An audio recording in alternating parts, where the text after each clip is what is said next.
Hey everyone, Afrodo Reviews here, bringing you books to decide, is that worth reading over second breakfast? Or does it deserve the fiery pits of Mount Doom? Another month has passed, and we come to the month of February, the month of love.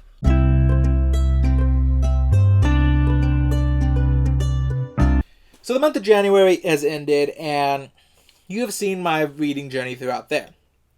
Started off great, kind of fell into the middle as I was reading. I personally greatly enjoyed the Skullduggery Pleasant book more than anything, and I greatly enjoyed a couple of the fantasy novels I've been reading in the background. What I did manage to read of the Dragonland setting was fun, but considering what I put out, I wasn't comfortable finishing it just yet. I hope D&D stops trying to be a greedy dragon and hoarding their wealth, so I can go back to finishing it and giving it a review. But until then, it's kind of where it stands. I don't really have too much to say on the books I read this month, so I'm gonna kind of move on, talk a bit about what's been going on. So last month, when the month started, I put out a small community post asking if you guys wanted me to continue these TBRs. I wasn't sure if they were doing. They were very well enjoyed. They seem to get the lowest views I've had, in addition to otherwise generally being, yeah, that's pretty much it. The lowest views and generally being, seeming the less loved of the lot. However, you guys seem to enjoy them. As my community poll, although it was like 9-10 votes, the community poll I put out has a resounding yes, keep making them. So I'm going to keep making them. I enjoy making them, but, whatever. We're going to move into the next month's TBR. With that being said, February's TBR, the month of love. And what else to do the month of love but do a bunch of romance stories? I mean, obviously, what else are you supposed to do? And I'm going to start my month of love off with How to Marry Keanu Reeves in 90 Days. Because who doesn't want to marry Keanu Reeves? Let's be real. We all do. And if you say you don't, you're lying.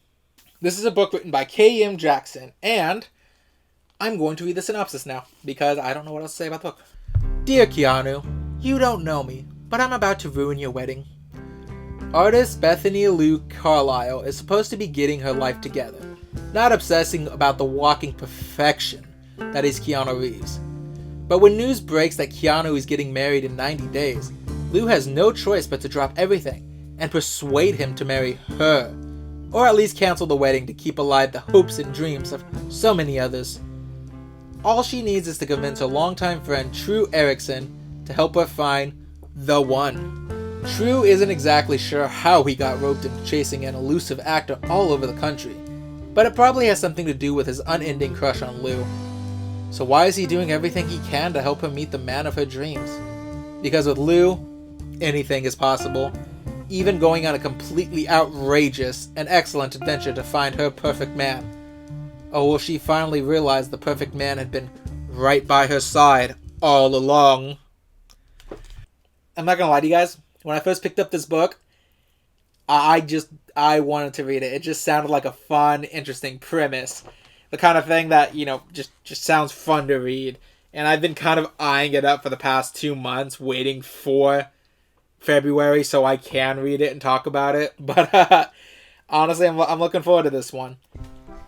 You see that look? You see that sweet, innocent look on that man's face? That is the look of a fool. A fool who had no idea what he just got himself into. Stay tuned for this one, guys. It kind of, I flipped through it a bit. As you can see, I kind of already started it. And it kind of has a YA style writing.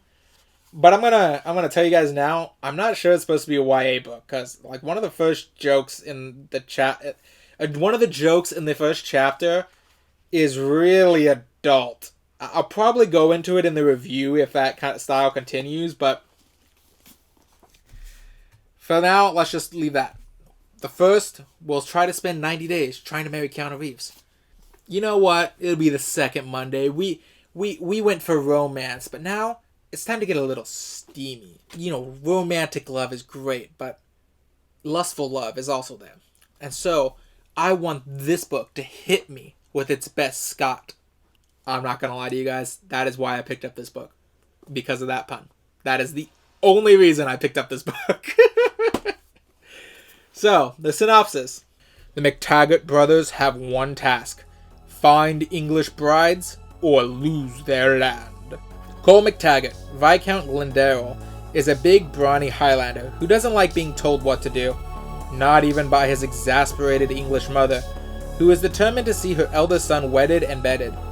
However, when he comes to the rescue of an irresistibly beautiful woman, Cole discovers that he may have found his perfect match. The challenge isn't that Persephone Jones is famous, wealthy, independent, and smarter than anyone he knows.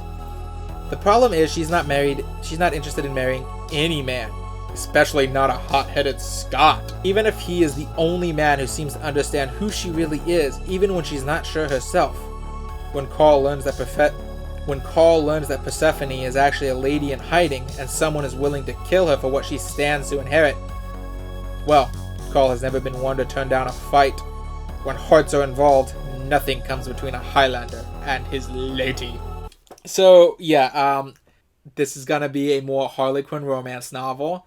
And I think the big challenge in this book is going to be trying to review it without getting age restricted. And I look forward to that challenge. I'm not going to lie to you guys. I'm not expecting great things from this book. I'm just expecting fun. And I mean that in a adult way. So let's move on. The third book that I'll read is actually a Kindle book. Mostly because I've kind of already started, to be honest with you guys. And that book is Not That Complicated by Isabel Murray. It's a gay romance novel, gay romantic comedy. It's a gay romantic comedy it's kind of hard to describe at the moment. I didn't really read the synopsis. I did read the synopsis when I got it, but I actually got this book like months ago, so I actually kind of forgot the synopsis as it is. But it just seemed like a good way to toss it in there. I read a sapphic novel last month, so I figured I'd read a gay novel this month. It feels weird to say gay because both are technically gay, but like gay typically refers to men. And like, is there a cool word that means gay? Like sapphic means lesbian, or is it just do I just call them gay? Because homosexual doesn't feel right. I'm gonna stop ranting. I feel like I'm stepping into a thing that I want to be nowhere near. So I'm just gonna go and try to find the synopsis for this book. If this was your classic Cotswold murder mystery, it's not. And Ray was an amateur detective. He isn't. Then when he stumbles across something unexpected under his floorboard, he'd investigate the hell out of it. Hard pass. Ray's just a 30-something graphic designer with a broken heart who doesn't much like his life right now. And he's already having nightmares about the whole thing. Come on. He'd rather not think about it. Also, the police were kind of mean, and now everyone thinks he's a serial killer. Luckily for Ray, the last man in the world he should be interested in has a distraction on his mind. And it seems like all Ray can think about is Adam Blake. Adam is everywhere Ray turns. He's too young for Ray, too cool for him, too beautiful. And for some bewildering reason,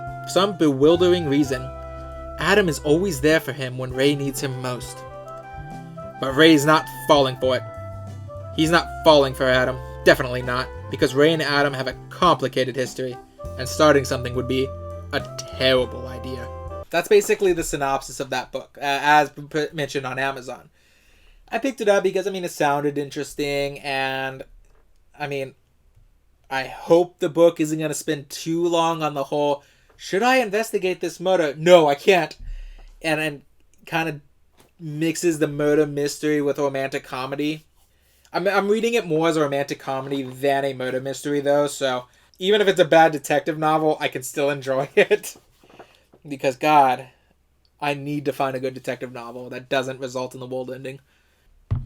But apart from that, that's basically all I have to say on that book right now. I don't know much about it. I don't really have a long history with this.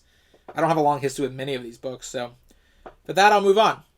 The final book that I'll read this month is a book that was sent to me for Christmas by Rukari. If you haven't checked out her channel, check it out. It's great gaming. Well, great. It's great gaming content. She just finished a Stray series, so I'm sad. But you can watch her be scared in Amnesia. Trust me, that's fun. Wait, how do I inventory? But this is called The Bookish Life of Nina Hill. Now, I haven't heard too much about this book myself, and so I don't know too much of what to think about it, but here's the synopsis. And I think I'm assuming this is a romance book because of the way it's worded, but if it's not, I'm going to apologize. The only child of a single mother, Nina has her life just as she wants it. A job in a bookstore, a kick-butt trivia team, and a cat named Phil. If she sometimes suspects there might be more to life than reading, she just shrugs and picks up a new book. Honestly, girl, I get it. When the father Nina never knew existed suddenly dies, leaving behind innumerable sisters, brothers, nieces, and nephews, Nina is horrified. They all live close by. They are all, or mostly all, excited to meet her. She will have to speak to strangers. And as if that was not enough, Tom, her trivia nemesis, has turned out to be cute, funny, and deeply interested in getting to know her. Does he not realize what a terrible idea that is? Nina considers her options. 1. Completely change her name and appearance. Too drastic, plus she likes her hair. 2. Flee to a deserted island. Hard pass. See? Coffee. Hide in a corner of her apartment and rock back and forth. Already doing that. It is time for Nina to come out of her comfortable shell, but she is not convinced real life could ever live up to fiction. It is going to take a brand new family, a persistent suitor, and the combined effects of ice cream and trivia to make her turn her own fresh page. So yeah, this kind of feels like it's in the same vein of Not That Complicated, in that it's more of a romantic comedy, except this time it's more, heteronormative. And, I trust Rukari's book thoughts, so I'm assuming that this is going to be a good book. Hopefully she didn't send me something that was awful, because then I'd have to make her play another very scary game. But anyways, that being said, that's pretty much all I have to say about my TBR this month.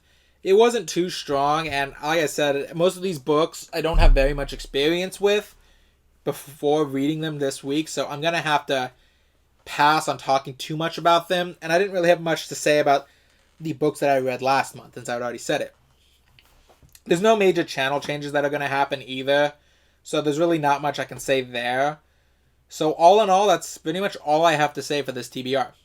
Bye, everyone. I'll see you in 90 days. No, I'm not going to see you in 90 days. It'll be next Monday, but, the joke. Why are you still here?